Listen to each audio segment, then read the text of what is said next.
16টি বছর হাঁটু পানিতে দাঁড়িয়ে জঙ্গলে ঘুমিয়ে যারা এই সরকারের পতন ঘটিয়েছে, সেই সরকারকেও ক্ষমা করে দিয়েছেন আগস্টের পর কিছু দল, কয়েকটি দল। আমি নাম উল্লেখ করতে চাই না। আমি আমার সহযোদ্ধাদের পক্ষ থেকে দুঃখ প্রকাশ করতে চাই। ক্ষমা কাকে করলেন? ক্ষমা করার অধিকার আপনাকে কে দিয়েছে? আবার বলেন নতুন করে চাঁদাবাজদেরকে ক্ষমতায় আনা যাবে না। কি কথা বলেন? কিসের শক্তির বিনিময়ে সব কথা বলেন? শহীদের আদর্শের সেনারা কি এখনো মরে গেছে? এখনো জিন্দা আছে। দয়া করে মুখ বন্ধ করেন, অনেক কথা আছে। মিত্র ছিলেন, শত্রু হলেন না। দয়া করে শত্রুর মতো কথা বলা বন্ধ করেন। আপনাদের ইতিহাস আমাদের জানা আছে। অনুগ্রহ করে এই মুহূর্তে যখন আমার নেতা তারেক রহমান বলেছে 16 বছর ধৈর্য ধরেছেন, আর কয়েকটি দিন ধৈর্য ধরুন। মুরতাজে অর্ডার করে জিতে নিন গাড়ি, বাইক, আইফোন সহ কোটি টাকার পুরস্কার। অর্ডার করতে ভিজিট করুন murtaj.com। তাই আমরাও ধৈর্য ধরে অপেক্ষা করে আছি, কারণ এই সরকারের প্রতি আমাদের বিশ্বাস আছে।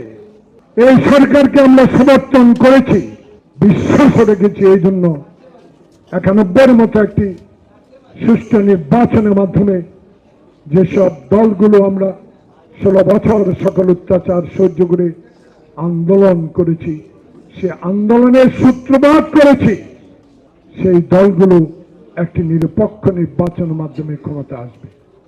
ঠিক এই মুহূর্তে এসব বলে ষড়যন্ত্র সৃষ্টি করে মঈন ফখরুদ্দিনের মতো আবার এই সরকারকে নির্বাচনের জন্য বিলম্বিত করবেন না।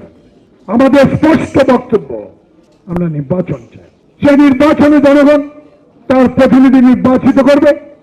সেই প্রতিনিধিরা সংসদে মূল সংস্কারের কাজ সমাধান করবে।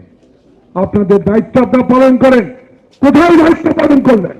এখনো মুক্তিযুদ্ধ বিষয়ক সচিব এখনো বহাল তবিয়তে আছে।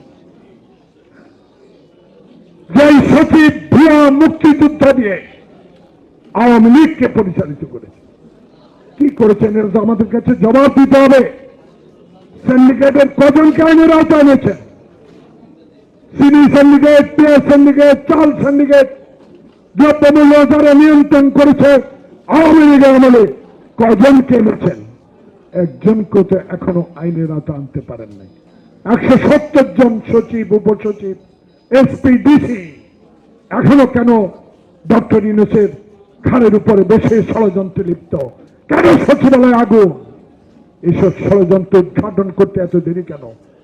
আব্দুল সালাম ঢাকা মহানগরের যখন আহ্বায়ক ছিলেন, তার গাড়ির কোনখান দিয়ে যায় হিসাব এসবি রাখতে পারেন, ডিবি রাখতে পারেন, এনএসআই রাখতে পারেন, ডিজিডিএফআই রাখতে পারেন।